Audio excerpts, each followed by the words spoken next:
Dear students, we are going to start our third chapter, which is Measures of Central Tendency, Part 1.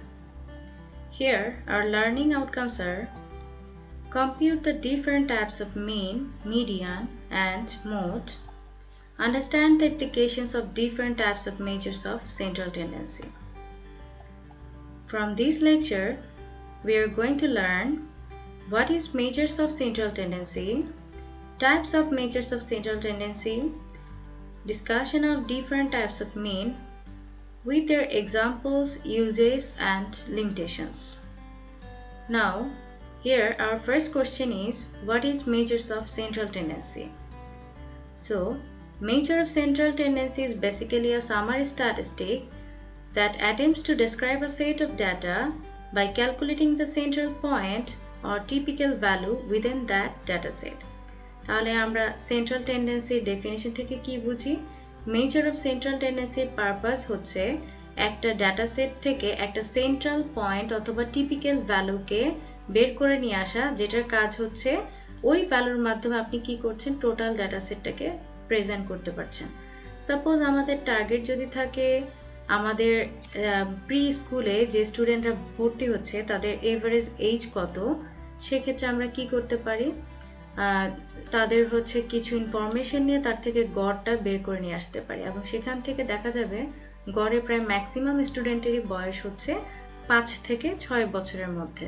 So এই ইয়ারটা, that means 5 or 6 years, এটা আমাদেরকে represent করছে কি তাদের starting স্কুলের average age. Now measures of central টেন্ডেন্সিকে basically 3 ভাগে ভাগ করা হয়। প্রথমটা হচ্ছে মিন, দেন হচ্ছে median, and then mode. Mean থেকে আমরা আবার 4 ধরনের টাইপ শিখব। একটা হচ্ছে arithmetic mean, then weighted mean, then geometric mean, and lastly harmonic mean. এখন what is arithmetic mean? Arithmetic mean আমরা বেসিক্যালি কিভাবে বের করি? এখানে আমার যতগুলো অবজারভেশন থাকবে তাদেরকে যোগ করে টোটাল সংখ্যা দিয়ে ভাগ করে নিয়ে আসতে হবে।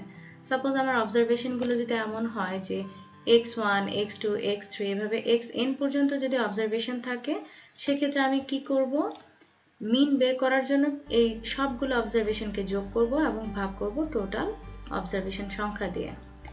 ওকে, এটাকে যদি আমরা একটু সিম্পলেস্ট ফর্মে চিন্তা করি, সেটা হচ্ছে x বার দিয়ে আমরা অ্যারিথমেটিক মিনটাকে ডিনোট করি এবং আমরা এটা কিভাবে বের করছি, সামেশন আমরা কত থেকে কত ভ্যালুর মধ্যে নিয়েছি। সামেশন হচ্ছে i এর মানটা আমাদের ভ্যারি করবে 1 থেকে n পর্যন্ত। এখানে সাফিক্সটা হচ্ছে i, x এর সাথে যেটা ইউজ করা হয়েছে, এবং এই i এর মান চেঞ্জ হচ্ছে কত থেকে কত, 1 থেকে n পর্যন্ত। দ্যাট মিনস আমি i এর মান 1 থেকে n পর্যন্ত চেঞ্জ করিয়ে যোগফল নিব এবং দেন টোটাল অবজারভেশন সংখ্যা দিয়ে এটাকে ভাগ করব। এটাই হচ্ছে আমার অ্যারিথমেটিক মিন বের করার ফর্মুলা। ওকে, সো এখানে একটা এক্সাম্পল দেওয়া আছে। 5 জন স্টুডেন্ট প্রিভিয়াস সেমিস্টারে মিড টার্মে কত মার্কস পেয়েছে সেটা দেওয়া আছে। এখন এখান থেকে এভারেজ মার্কটা যদি বের করতে চাই, জাস্ট আমরা সিম্পল ওয়েতে কি করছি যে অ্যারিথমেটিক মিনের ফর্মুলাটা লিখে এখান থেকে প্রথমে বের করতে হবে সামেশন এক্স এর কি হবে। সামেশন এক্স এর বের করার জন্য কি করতে হবে, 5টা মার্কসকে যোগ করতে হবে, দেন এটাকে 5 দিয়ে ভাগ করলে আমাদের এভারেজ মার্কসটা চলে আসবে। নাও ওয়েটেড মিন। ওয়েটেড মিনটা বেসিক্যালি কোন কনসেপ্ট থেকে ডেভেলপ হয়েছে? ওয়েটেড মিনে আমাদের ফর্মুলাটা একটু যদি খেয়াল করি, এখানে ওয়েটেড মিনটা বের করতে হয় w1x1 প্লাস w2x2 প্লাস এভাবে করে লাস্ট অবজারভেশন পর্যন্ত নিতে হবে, দেন আমাকে টোটাল ওয়েট দিয়ে ভাগ করতে হচ্ছে। কেন এই ফর্মুলাটা এরকম আসলো? কারণ হচ্ছে আমার এক একটা অবজারভেশন বা ভ্যালুর ইম্পর্টেন্স থাকে এক এক রকম, তার বেসিস আমাকে প্রত্যেকটা অবজারভেশনের ইম্পর্টেন্সটাকে কনসিডার করে কিন্তু এই ওয়েটেড মিনটাকে বের করতে হচ্ছে। এই ফর্মুলাটা আমরা যদি একটা ম্যাথের মাধ্যমে দেখি আমাদের আরো সুবিধা হবে।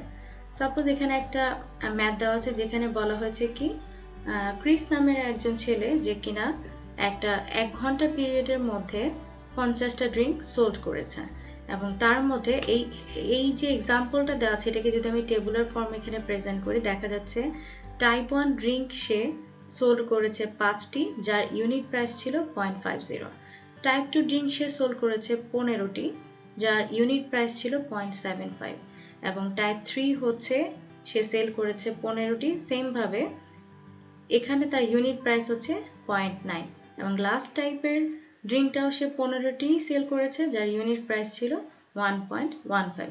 তার মানে আমি যদি প্রথম ড্রিঙ্ক টাইপটা দেখি যার কিনা ওয়েট হচ্ছে 5, দ্যাট মিন্স সে 5টি সেল করেছিল, বাট তার হচ্ছে ইউনিট প্রাইসটা ছিল হচ্ছে 0.50।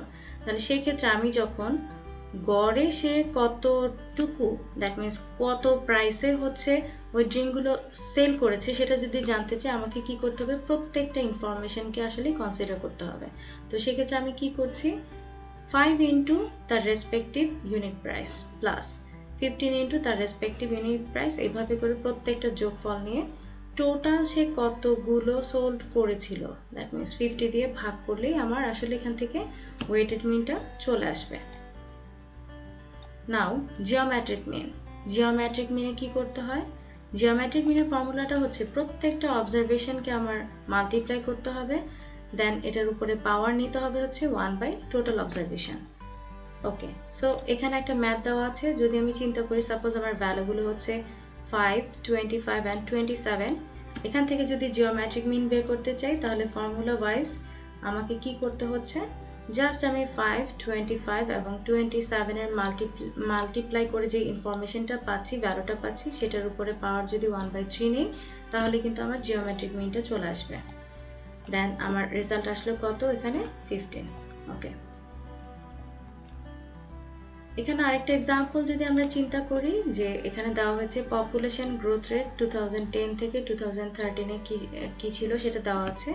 এখন এখান থেকে যদি আমি এই গ্রোথ রেটগুলোর জিওমেট্রিক মিন বের করতে চাই, কিভাবে করব, সেম ভাবে প্রত্যেকটা গ্রোথ রেটকে আমি মাল্টিপ্লাই করে দেন পাওয়ার নিব হচ্ছে 1/4 এন্ড ফাইনালি রেজাল্ট হচ্ছে 1.27। ওকে, এখন হারমোনিক মিনটা আমরা কিভাবে বের করব, হারমোনিক মিন বের করার ফর্মুলা হচ্ছে n by 1/x1 plus 1/x2 plus dot dot dot dot plus 1/xn। এখন এই ফর্মুলাতে আমি কিভাবে ভ্যালুগুলো বসাবো, n হচ্ছে আমার ডেটা সেটের টোটাল অবজারভেশন, এই টোটাল অবজারভেশনকে আমার ভাগ করতে হবে 1/ফার্স্ট অবজারভেশন প্লাস 1/সেকেন্ড অবজারভেশন প্লাস এভাবে সাকসেসিভলি আমাকে যেতে হচ্ছে। তো সামারি হিসেবে আমরা কি বলতে পারি, ফর্মুলাটা হচ্ছে টোটাল অবজারভেশনকে ভাগ করতে হবে প্রত্যেকটা অবজারভেশনের রেসিপ্রোকালের যোগফল দিয়ে। ওকে, আর সামেশন এক্সপ্রেস করে আমরা কিভাবে বলতে পারি, n বাই সামেশন 1/xi। নাও এখানে একটা এক্সাম্পল দেওয়া আছে যেখানে বলা হয়েছে তিনজন স্টুডেন্টকে একটা কাজ করতে দেওয়া হলো, দেখা গেল প্রথম স্টুডেন্ট ওই কাজটি কমপ্লিট করতে 1/3 আওয়ার্স নিয়েছে, সেকেন্ড স্টুডেন্ট ওই কাজটি কমপ্লিট করতে 1/5 আওয়ার্স নিয়েছে এবং থার্ড স্টুডেন্ট ওই কাজটি কমপ্লিট করার জন্য 1/4 আওয়ার নিয়েছে। এখন এখান থেকে যদি হারমোনিক মিনটা আমরা বের করতে চাই কি করতে হবে, এখানে n এর মান হচ্ছে আমার 3, যেহেতু তিনজন স্টুডেন্ট ছিল, তাহলে n এর মান আমি 3 বসালাম এবং এখানে যে ফর্মুলা y সামেশন 1/xi এটা আমরা কিভাবে বসাবো, প্রথম অবজারভেশনের জন্য 1/x1, এখন x1 এর মান কত, x1 হচ্ছে আমার ফার্স্ট স্টুডেন্টের জন্য 1/3, তাহলে এখানে আমি x1 এর মান বসাচ্ছি 1/3 প্লাস 1/x2, x2 হচ্ছে সেকেন্ড স্টুডেন্টের যতটুকু টাইম লেগেছে সেটা হচ্ছে 1/5 প্লাস 1/x3, x3 হচ্ছে 1/4। দেন ফাইনালি এই সবগুলো ভ্যালু আমি এখানে বসানোর পরে ক্যালকুলেশনের মাধ্যমে হারমোনিক মিন কত পেলাম, সেটা হচ্ছে 1/4 আওয়ার্স। তার মানে হারমোনিক মিন বের করলে আমরা দেখতে পাচ্ছি তাদের গড়ে কতটুকু সময় লেগেছে, গড়ে তাদের 1/4 আওয়ার্স লেগেছে। Now uses and limitations of arithmetic, geometric and harmonic mean. Okay, arithmetic মিনের ইউজেস গুলো কোথায় আছে, এটা বেসিক্যালি খুবই সহজ এবং যে কোনো ম্যাথমেটিক্যাল ট্রিটমেন্টে অ্যাপ্লাই করা যায় এবং এটার গ্রেট অ্যাপ্লিকেশন দেখা যায় হচ্ছে ফিনান্সিয়াল সেক্টরসে। বাট এটা লিমিটেশনটা কি, এটা হচ্ছে highly affected by extreme values. তার মানে আমার ডাটা সেটে যদি কোনো খুব বড় পরিমাণে কোনো ভ্যালু বা খুব ছোট পরিমাণে কোনো ভ্যালু থেকে যায়, সেই ভ্যালুটার জন্য আমার মিনটা কিন্তু এফেক্টেড হয়ে যাবে। ওকে, জিওমেট্রিক মিনের ইউজেস কোথায়, জিওমেট্রিক মিনটা বিভিন্ন ধরনের পার্সেন্টেজ ইনক্রিজের এভারেজ বের করার জন্য আমরা ইউজ করতে পারি।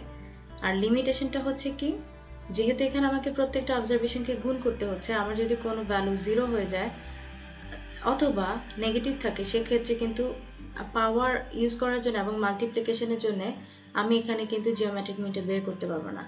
সো ভ্যালুগুলো কি হতে হবে, মাস্ট বি পজিটিভ হতে হবে এবং নন জিরো। আর হারমোনিক মিনটা কোথায় অ্যাপ্রোপ্রিয়েট হয়, যে কোনো ধরনের ফ্র্যাকশনাল ভ্যালু যেটা কিনা রেটস অথবা মাল্টিপলস আকারে থাকে সেক্ষেত্রে অবশ্যই হারমোনিক মিনটা বেশি অ্যাপ্রোপ্রিয়েট হবে এবং এটা অবশ্যই এক্সট্রিম ভ্যালু দ্বারা লেস এফেক্টেড থাকে। এবং এখানে একটা লিমিটেশন আছে কি, যেহেতু আমার প্রত্যেকটা অবজারভেশনকে রেসিপ্রোকাল আকারে নিতে হচ্ছে, কোনো ভ্যালু যদি জিরো থাকে সেক্ষেত্রে কিন্তু আমি হারমোনিক মিনটা বের করতে পারবো না। তো আজকে এই পর্যন্তই, থ্যাংক ইউ।